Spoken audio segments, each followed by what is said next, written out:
मंगलम श्रीमदर्हंतो मंगलम दिनसाक्षु मंगलम सकल संगो मंगलम पूजकामि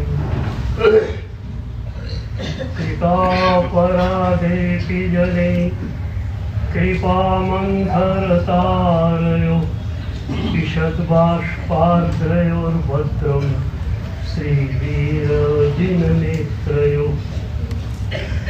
ज्ञानध्यानक्रियादिकार्यकुशल प्रद्युम्नजेता गुरु आन्तर्लोचनमेकमस्ति सुतरां प्रोद्भासितं यत् ओंकारेण सुसेवितोऽपि सततम् ओंकार सेवा पर सोऽयं सौम्यमनः सदा विजयते श्री सिद्धिसुरीश्वर सोऽयं सौम्यमनः सदा विजयते श्री भद्रसुरीश्वर सोऽयं सौम्यमनः सदा विजयते ओंकार सुरेश्वर सोऽयं सौम्यमनः सदा विजयते अरविंद मुनयोऽपि गृह्णन्ति भिक्षाणस्य काले मिष्टान्नपानाम्बर पूर्णकामा स गौतमो यच्छतु वाञ्छितं मे। पूज्यपाद आनंद घरजी भगवंतनी परावाणी विश्वजीने सर प्रीतम महारो ભક્તનું અસ્તિત્વ જ્યારે પ્રભુના પરમ પ્રેમથી તરબતર થઈ જાય છે ત્યારે એની ભાવ દશા એકદમ બદલાઈ જાય છે. એની ઇન્દ્રિયો, એનું મન, એનું ચિત્ત બધું જ પ્રભુમય બની જાય છે. એવી વ્યક્તિ એક નાનકડો અનુષ્ઠાન કરે ને તો એ અનુષ્ઠાન પણ પ્રભુના પ્રેમથી રંગાયેલું હોય છે. આપણે ત્યાં એને પ્રીતિ અનુષ્ઠાન કર્યું છે.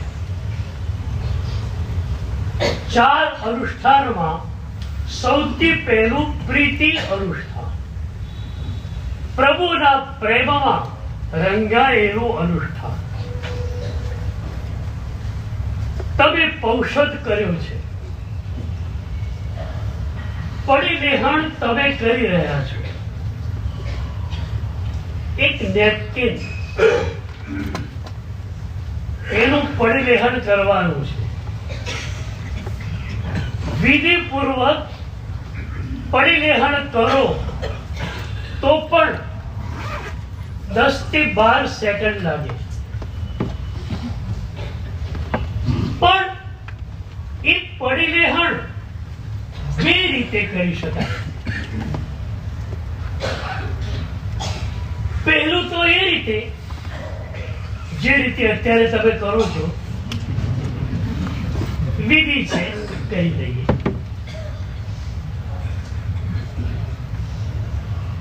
બીજી વાત બહુ મજાની છે, એ 10 સેકન્ડની ક્રિયા પ્રભુના પ્રેમથી સભર હો. મારા ભગવાને કહ્યું છે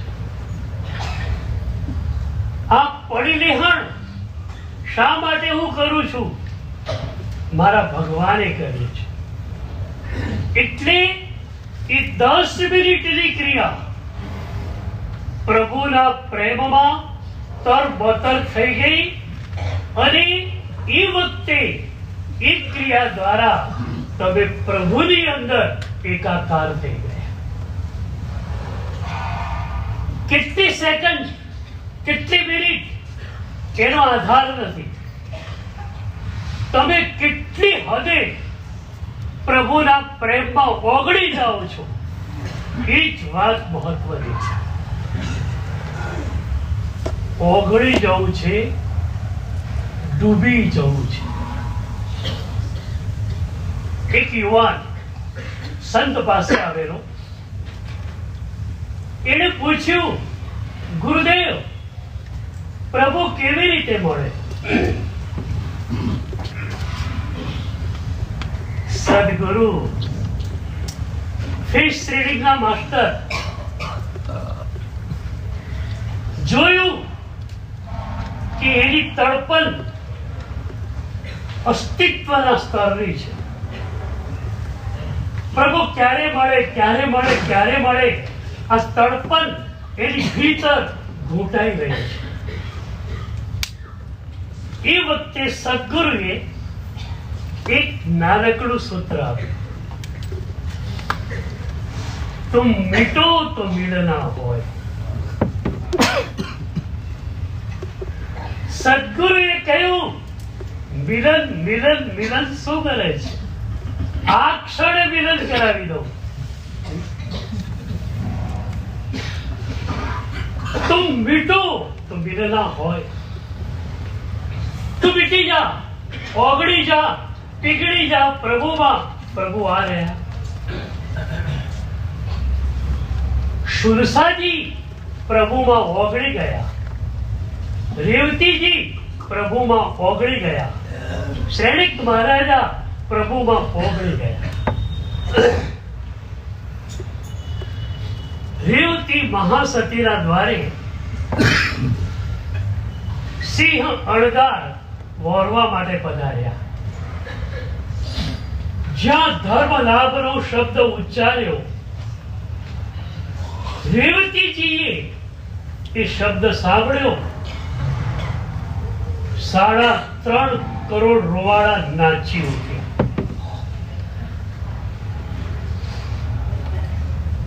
બાય ધ વે, વચ્ચે એક બીજી વાત યાદ આવી. ભાભરની પાસે તેરવાડા ગામ છે. ત્યાં દીક્ષા હતી એક દીકરીની.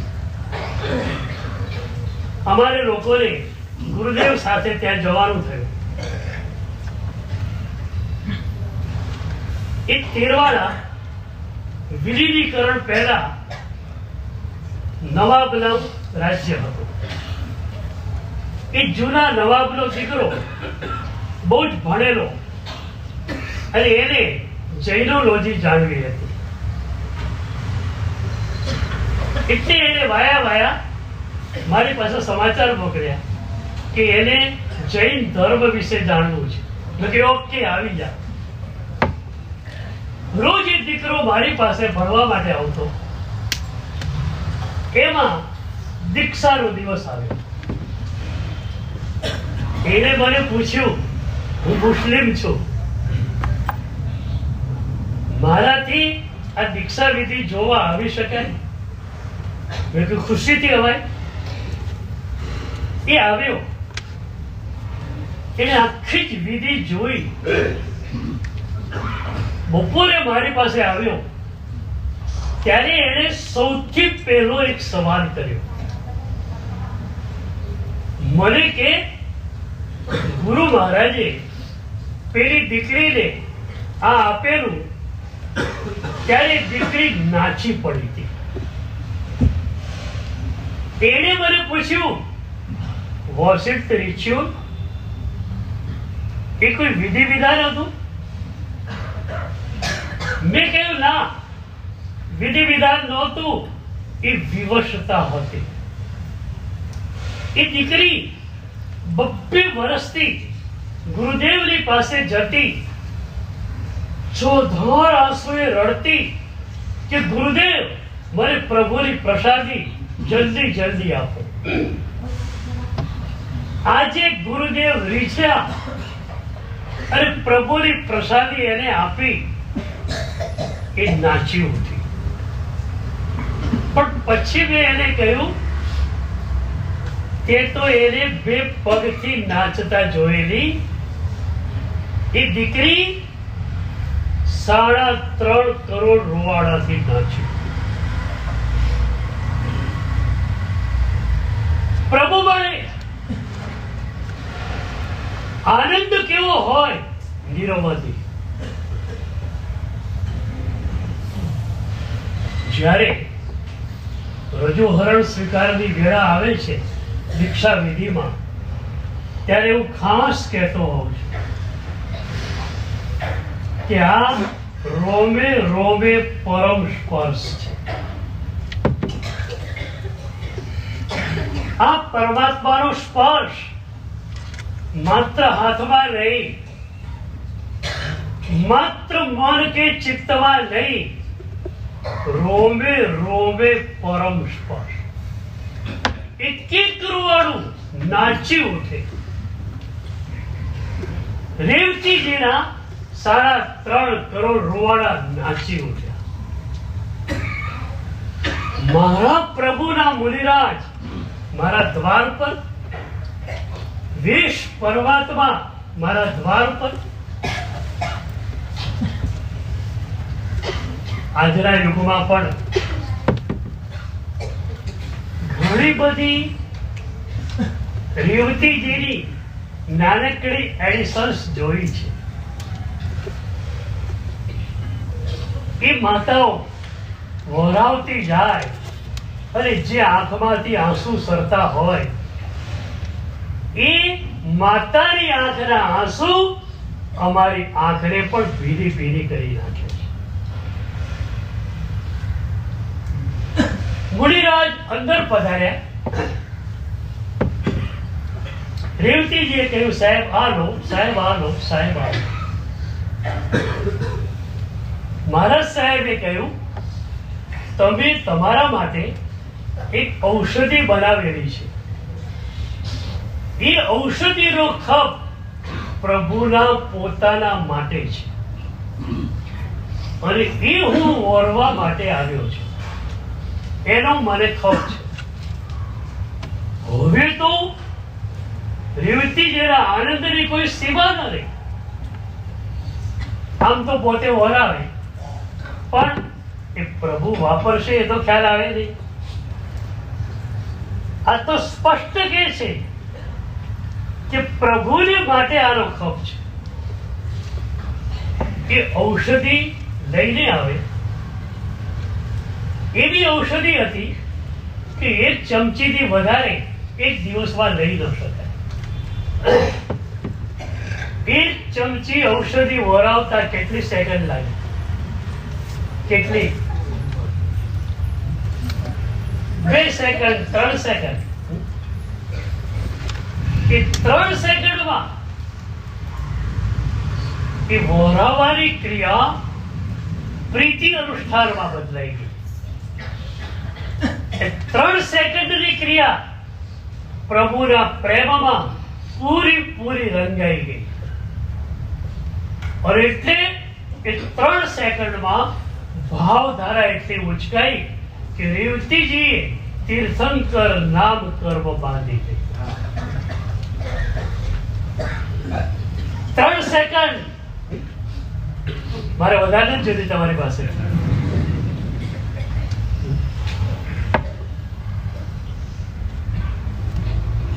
તમે કેટલી મિનિટો પ્રભુને આપી કે કેટલી મિનિટો સદગુરુને આપી, એ મહત્વની ઘટના નથી.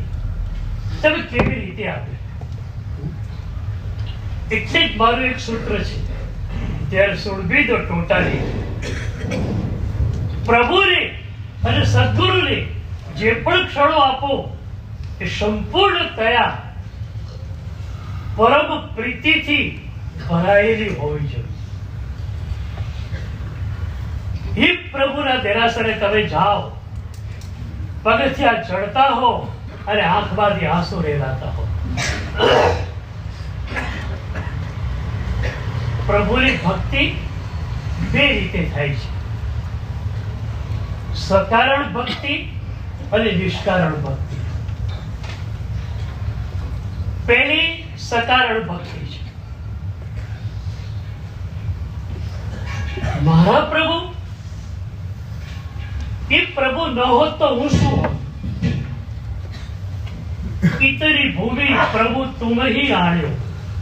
નરક અને નિગોદમાંથી આપણને ઉચકીને અહીં સુધી લાવનાર કોઈ પણ હોય તો આ પ્રભુ છે.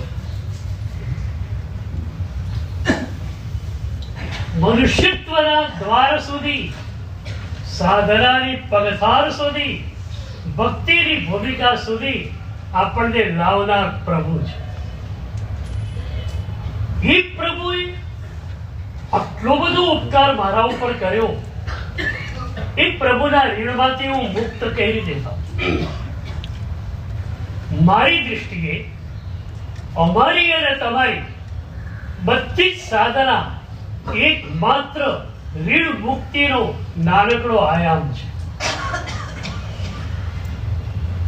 પણ ઘણીવાર એવું બને કે જઈએ ઋણ મુક્તિ માટે અને ઋણ વધારીને આપે. આપણા યુગના શ્રેષ્ઠ સાધક ઋષભદાસજીએ સાધનાના આનંદની કેફિયત આપતા કહેલું કે એક ખમાખમણ દઉં છું અને એટલો આનંદ ભીતરથી સળગાય છે કે વિભાષણ થાય કે નાનકડું હૃદય આ આનંદને સહન કરી શકશે કે કેમ? પ્રભુની પાસે ગયા, ખમાસમણ દે છે ઋણ મુક્તિ માટે. પ્રભુએ એટલો બધો આનંદ આપી દીધો કે એમને થયું કે આવ્યો તો ઋણ મુક્તિ કરવા, ઋણ વધારીને જવું છે. આનંદ માત્ર પ્રભુ આપી શકે. પહેલા સ્તવરમાં છેલ્લે આનંદ ગરજી ભગવંત કહે છે, ચિત્ત પ્રસન્ને પૂજન ફળ કરી. ચિત્તની પ્રસન્નતા માત્ર પ્રભુ જ આપી શકે.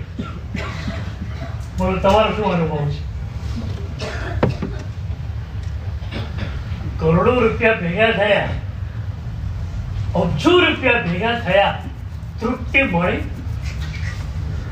તૃપ્તિ મળી નહીં અને મળવાની પણ નહીં. એક બહુ ઊંડી વાત ભક્તિ યોગાચાર્યોએ કહી છે. એમણે કહ્યું કે અનંત જન્મથી એક પ્યાસ લઈને આપણે દોડી રહ્યા છીએ. એક પ્યાસ છે પ્રભુ મિલનની. એટલે પ્રભુ જ્યાં સુધી નહીં મળે ત્યાં સુધી ગમે એટલો બીજો મળશે તમે તૃપ્ત થવાના નથી. છે અનુભવ?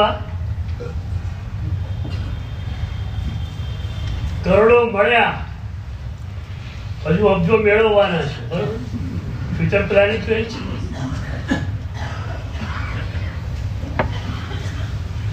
પણ એક ક્ષણ વિચારવા બેસો કે આ કરોડો મળ્યા એથી તૃપ્તિ કેટલી થઈ? તૃપ્તિ થવાની નથી, કારણ કે પ્યાસ અલગ છે. પ્યાસ પ્રભુ મિલનની છે. જ્યાં સુધી પ્રભુ નહીં મળે ત્યાં સુધી તૃપ્તિ થવાની નથી. અમારા ચહેરા ઉપર શું દેખાય છે? તૃપ્તિ દેખાય? કશું જ જોઈતું નથી. એક પ્રભુનું મિલન જોઈતું હતું, પ્રભુ મળી ગયા. દુનિયાની એક ઘટના જોડે અમારે સંબંધ નથી. દુનિયાની એક ચીજ અમારે જોઈતી નથી. અને એટલે જ એક મજાનું સાયુજ્ય, દ્વંદ્વ આપણે ત્યાં પેદા થઈ. મહાત્મા બિલકુલ નિષ્ક્રિય હોય અને તમે ગુરુ ભક્તિથી છલકાતા હો. તમારી ઈચ્છા છે સાહેબજીને કંઈક વરાવું, કંઈક વરાવું, કંઈક લાભ લઉં. સાહેબ કહેશે કશું જ ખપ નથી, કશું જ જોઈએ નહીં. અમે વરવા આવીએ, તમે ઘણું બધું ખોલી નાખો ડબ્બા, સાહેબ આનો, સાહેબ આનો. અમારા મુનિના મોઢેથી એક શબ્દ વારંવાર નીકળશે, કયો? ખપ નથી. બરોબર? આ સૂત્ર તમને મળી જાય તમારું કલ્યાણ થઈ જશે.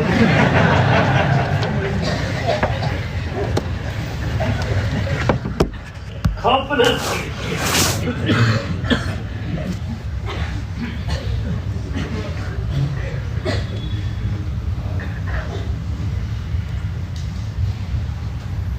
તો મજાનું સાહિત્ય પેદા થયું.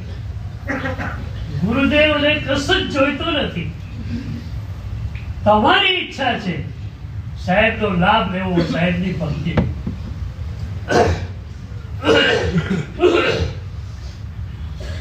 હવે એક સવાલ પૂછો. ભક્તિ તમે બહુ સરસ કરો છો, તમારી ભક્તિની પ્રશંસા હું વારંવાર કરું છું, કારણ કે ઉપબ્રિંહણ અમારો આચાર છે. તમારી પાસે જે શ્રદ્ધા, ભક્તિ, સમર્પણ છે અદ્ભુત છે. મારા સાહેબને વરાવો, સારામાં સારા દ્રવ્યો. શા માટે? સારી બદલની પેટી માટે તો ઓઘા માટે.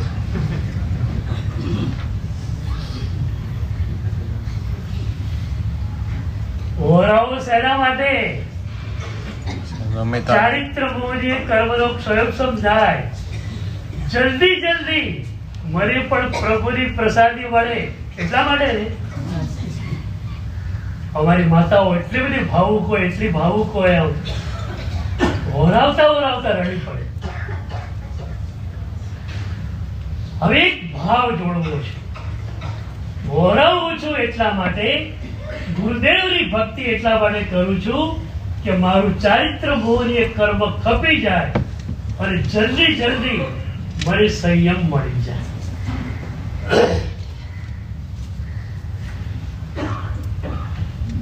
આમ સંયમ કેવું ગમે? સાચું,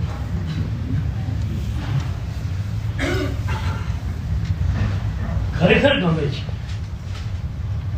મને તો લાગે છે કે તમે જો બરોબર આંતર નિરીક્ષણ કરો અને સંસારનું સ્વરૂપ વાસ્તવિક રૂપે સમજી લો, તો અમારે તમને દીક્ષા માટે પ્રેરણા પણ આપવી ન પડે.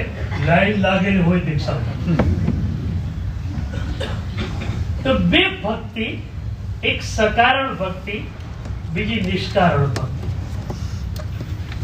તો સકારણ ભક્તિમાં આ છે કે આ પ્રભુએ આટલું બધું મને આપ્યું, તો એ પ્રભુની હું ભક્તિ કરું.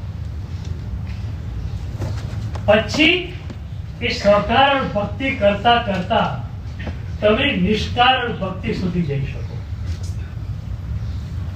નિષ્કારણ ભક્તિ એટલે શું?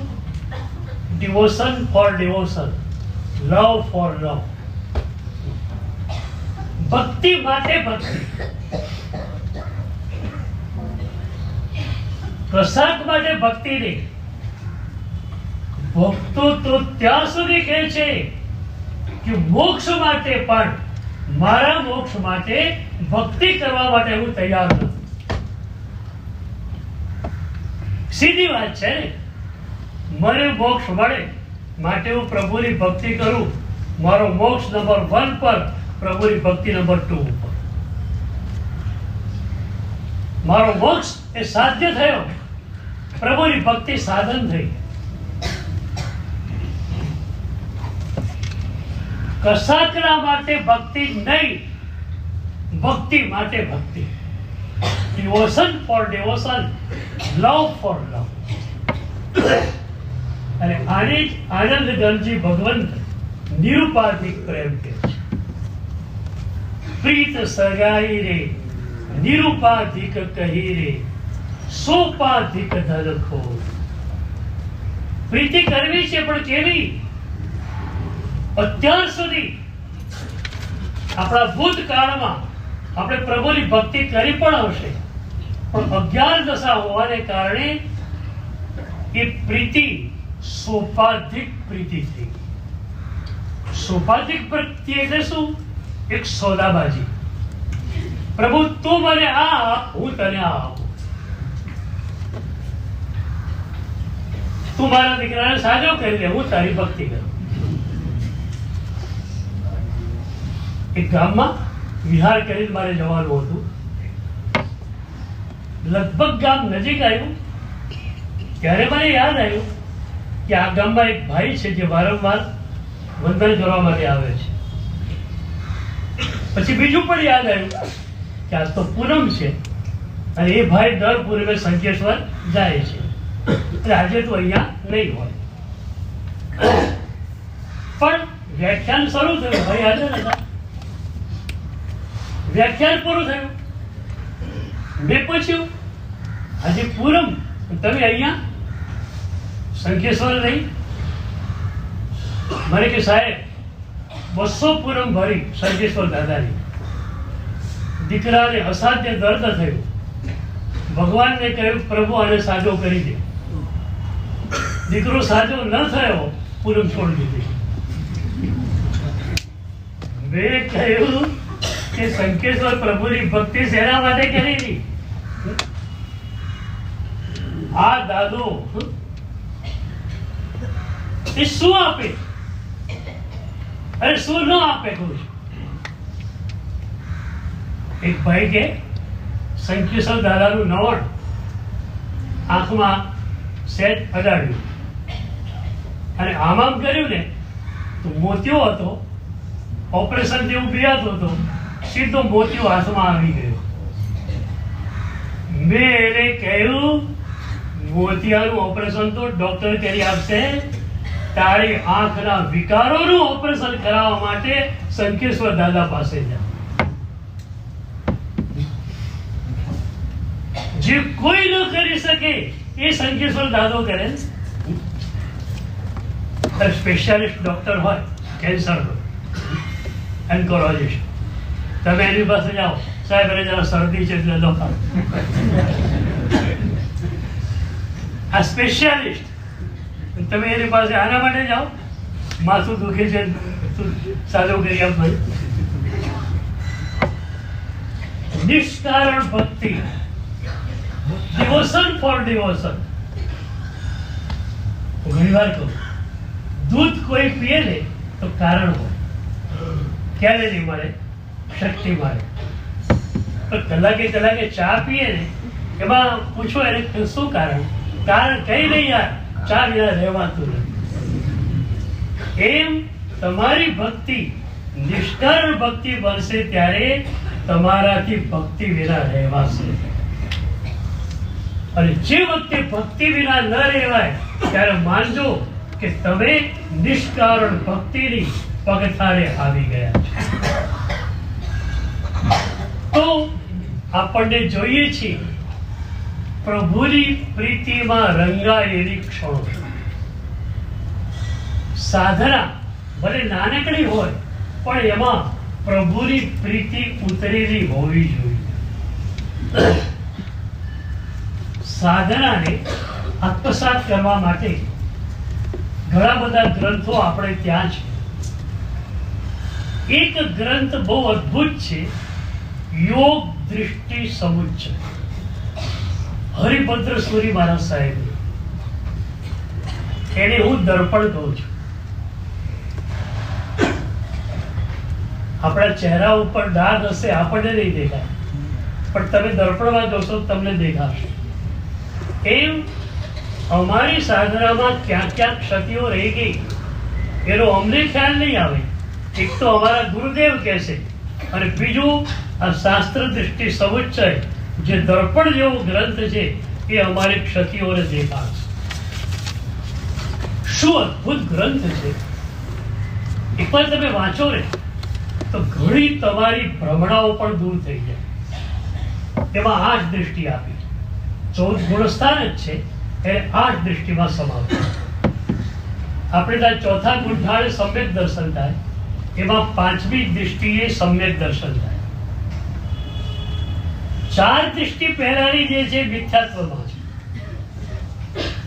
પણ પહેલી દૃષ્ટિમાં જે ગુણો વર્ણવ્યા છે ને, તમે વાંચો ને તો તમે હલી જાઓ કે પહેલી દૃષ્ટિ મારી પાસે નથી.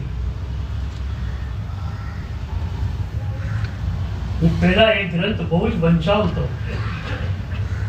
અને વંચાવતો ત્યારે મારી આંખો પણ ભીની થતી, વાંચનારો બધા રડતા કે ગુરુદેવ અમે તો પહેલી દૃષ્ટિમાં પણ નથી. પહેલી દૃષ્ટિનું નામ છે મિત્રા દૃષ્ટિ. એ દૃષ્ટિમાં આવેલો સાધક એને મૈત્ર યોગી કહેવામાં આવે છે. મિથ્યાત્વ છે, યાદ રાખો, પણ એ યોગી છે. અન્ય દૃષ્ટિમાં રહેલા, અન્ય દર્શનોમાં રહેલા સંતો જે હોય એ પણ પહેલી દૃષ્ટિમાં, બીજી દૃષ્ટિમાં, ત્રીજીમાં, ચોથીમાં હોઈ શકે છે. અને એટલે એ બધા જ ગુણ સમૃદ્ધ છે. તો પહેલી દૃષ્ટિમાં એક મૈત્રી ભાવ છલકાય છે, બધાની સામે મૈત્રી ભાવ. તમને ખ્યાલ હશે, પહેલા ચરમાવર્ત આવે. ચરમાવર્ત એટલે છેલ્લું પૂતગલ પરાવર્ત, કે એ પૂતગલ પરાવર્તમાં મોક્ષમાં જવાનું છે. તો એ ચરમાવર્તમાં આત્મા આવ્યો કે નહીં, એની નિશાની શું? તો કે મુક્તિ અદ્વેષ, મોક્ષ પ્રત્યેનો અદ્વેષ. હવે આપણા લોકો એમ સમજી બેઠે કે મોક્ષ પ્રત્યે દ્વેષ આપણને ક્યાં છે, પણ ઉપાધ્યાયજી ભગવંતે દ્વાત્રિશિકામાં સ્પષ્ટ કર્યું કે મુક્તિ અદ્વેષ એટલે મુક્તિને પામવા જનાર જે સાધકો છે એના પરનો ફળ અદ્વેષ. એક પણ સાધક પ્રત્યે તમને દ્વેષ થાય તો નિશ્ચયિક રૂપે તમે ચરમાવર્તમાં આવ્યા છો એવું કહી ન શકાય. એક પણ સાધક પર સહેજ પણ દ્વેષ ન હોવો જોઈએ. અને પછી મિત્રા દૃષ્ટિ મળી, મૈત્રી ભાવ છલકાઈ રહ્યો છે. હમણાં એક ઘટનામાં છે, અને આ દૃષ્ટિ મને મળી છે ને, એટલે હું દરેક પંથના ગુણવાન વ્યક્તિત્વોને વાંચું છું. પણ એક વાત તમને બાય ધ વે કહું, હિન્દી, અંગ્રેજી, યોગના, સાધનાના બધા પુસ્તકો, મેગેઝિન્સ મારી પાસે આવતા હોય છે. પણ એ વાંચ્યા પછી એક વેદનાની ટીસ ઉપડે છે. હિન્દુ યોગીઓ કે સૂફી યોગીઓ જે ગુણવત્તાને પ્રાપ્ત કરી ચૂકેલ હોય છે, એ ગુણવત્તા અમારી ભીતર ન દેખાય ત્યારે અમારું હૈયું રડતું હોય છે.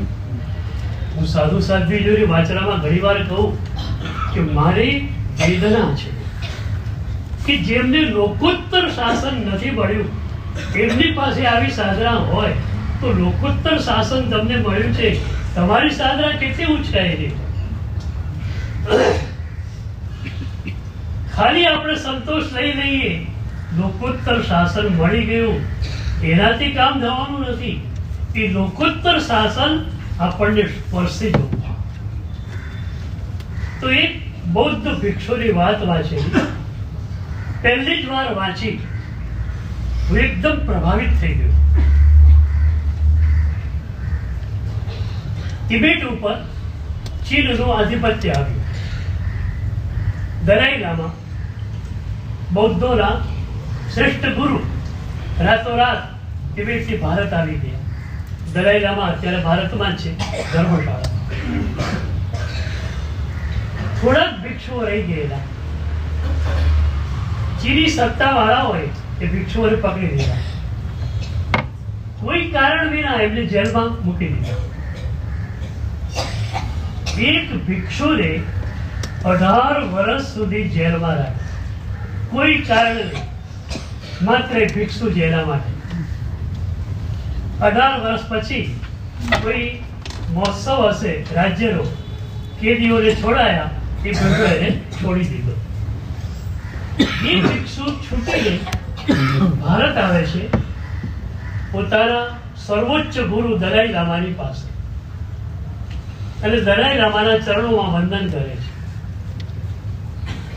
દલાઈ લામાને ખ્યાલ હતો કે 18 વર્ષ આને જેલમાં રાખવામાં આવેલો છે. એ ગુરુ પણ કેવા છે, ગુરુ દલાઈ લામા તેના ભિક્ષુને પૂછે છે કે 18 વર્ષ તું જેલમાં રહ્યો, એમાં સૌથી અઘરામાં અઘરું શું હતું? અઘરામાં અઘરું શું હતું? શિષ્યનો જવાબ જુઓ. એ કહે છે, ગુરુદેવ, અઘરી વસ્તુ એક જ હતી, અને એ હતી કે બધા ઉપર સદભાવ ટકાવી રાખવો, મૈત્રી ભાવ ટકાવી રાખવો, અને એક ક્ષણ માટે પણ એમના પર તિરસ્કાર ન થવા દેવો. એ જેલમાં શારીરિક યાત્રાઓ ખૂબ અપાતી, ખાવાનું અપૂરતું અપાય, એ પણ જેવું તેવું જ હોય, કામ પુષ્કળ કરવાનું, છતાં પણ શિક્ષા રૂપે ફટકા વગેરે પણ મારે. 18 વર્ષ સુધી એ યાત્રાનો દોર ચાલુ રહ્યો, પણ એ અઘરું લાગતું નહોતું. અઘરું એક જ લાગતું હતું કે આ સમયગાળાની અંદર મારો મૈત્રી ભાવ સહેજ પણ ખંડિત ન થાય. ચીરી સત્તાવાળા ઉપર, જેલના સત્તાવાળા ઉપર કે જેલના કર્મચારીઓ ઉપર. અને પછી દલાઈ લામાએ પૂછ્યું, વોટ્સ ધ રિઝલ્ટ? પરિણામ શું આવ્યું? ત્યારે એને કહ્યું, ગુરુદેવ, પ્રભુની કૃપા, આપની કૃપા. કોઈ સાધક એમ ન કહે કે મેં સાધના સારી કરી. પ્રભુની કૃપા, આપની કૃપા. મને તો એ પણ ખ્યાલ નતો કેટલા વર્ષ મને જેલમાં રાખવામાં આવશે. 18 વર્ષે હું છૂટ્યો, પણ સાહેબ કેવી કૃપા આપની કે 18 વર્ષમાં એક સેકન્ડ કોઈના માટે તિરસ્કાર મને આવ્યો.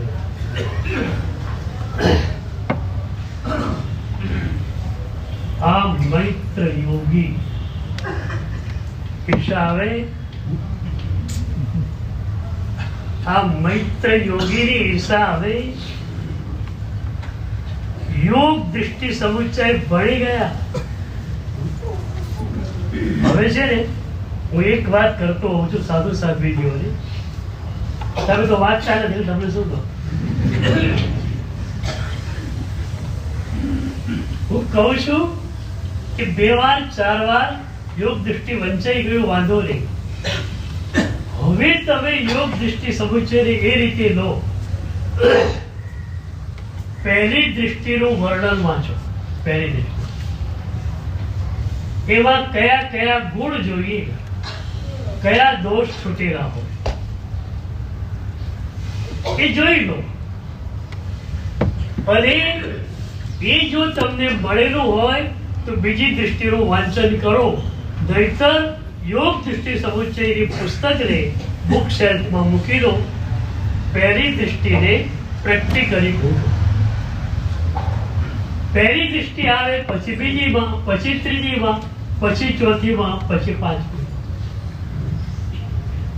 સમ્યક દર્શન આ જન્મમાં મેળવવું જ છે. સ્વાનુભૂતિ થવી જ જોઈએ. પ્રભુ દયા સહાનુભૂતિ આપવા. પ્રભુ તો મોક્ષ આપવા દયા છે. પ્રભુ દયા. ઉપાધ્યાયજી ભગવંતે સ્તવરમાં લખ્યું, શુદ્ધ દ્રવ્ય ગુણ પર્યાય ધ્યાને શિવદીએ પ્રભુ સપરાળે શુદ્ધ દ્રવ્ય ગુણ પર્યાયનું ધ્યાન કરીને પ્રભુની પાસે ગયો. પ્રભુ કે લે તારે મોક્ષ આપું છું. તો મોક્ષ આપવા પ્રભુ તૈયાર છે, તો સમ્યક દર્શન આપવા માટે પણ તૈયાર છે. તમારે જોઈએ છે, જોઈએ છે કે જોઈએ જ છે.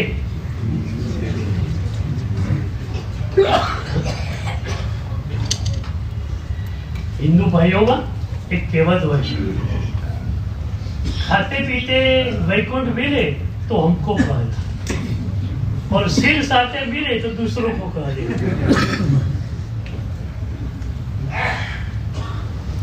જોઈએ છે કે જોઈએ જ છે.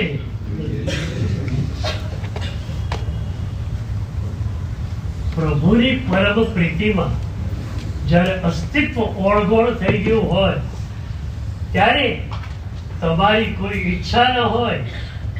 પ્રભુની જે ઈચ્છા એ તમારી ઈચ્છા, પ્રભુની જે આજ્ઞા એ તમારી ઈચ્છા. આ રજૂહરણ લેશો ને ત્યારે ટોટલી ચોઇસલેસ થઈને આવવાનું છે. અત્યારથી પ્રેક્ટિસ પાડો. ચોઇસલેસ તમારી ઈચ્છા કોઈ નથી. ઈચ્છા એક જ છે, પ્રભુ મિલનની બસ. બાકી કોઈ ઈચ્છા નથી. બરોબર? તો સમ્યક દર્શન જોઈએ જ છે. એ ભૂમિકા ઉપર આવો. પહેલી દૃષ્ટિથી સાધના શરૂ કરો, પાંચમી દૃષ્ટિમાં આવી જાઓ. બરોબર? It is so easy.